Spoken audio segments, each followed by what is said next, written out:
Bwana, leo nimekuja hapa leo kutembelea. Kwanza kitu kimoja, nataka nijue kitu kimoja, wasanii wa Singeli wao wakija studio kwako, changamoto gani ambayo kwako uipendi?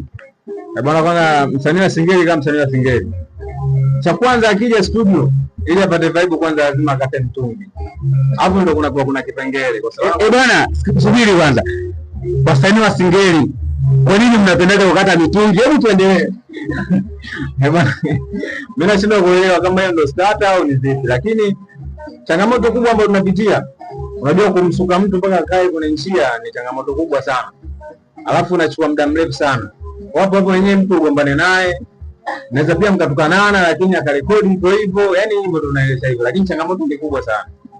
Sasa kwa nini mnagombana? Kwa sababu wote tunajua wote wenyewe mnasuka sanaa moja.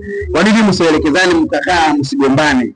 Of course, na unajua kuna mtu anakuja huko na idea yake ile ambayo amekuja nayo, anataka kupita nayo hivyo. Na wewe ukiwa unataka kutengeneza kitu kizuri, lazima kidogo mbadilishe. Hapo ndio kuna mtiti. Yeye anang'ang'ania hichi, wewe unang'ang'ania hichi, kwa hiyo ni vitu tofauti. Mpaka hadi ukao kwenye njia. Bwana, mimi nataka kwanza kitu kingine nataka nijue.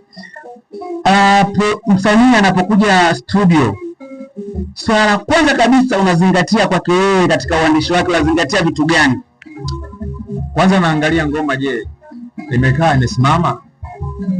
Cha pili, msanii anakaa kwenye biti. Cha tatu, nikimpanga katika njia zangu kwenye hii nyimbo yake, je, itakaa sawa? Hivyo ndio vitu vitatu ambavyo navizingatia mimi.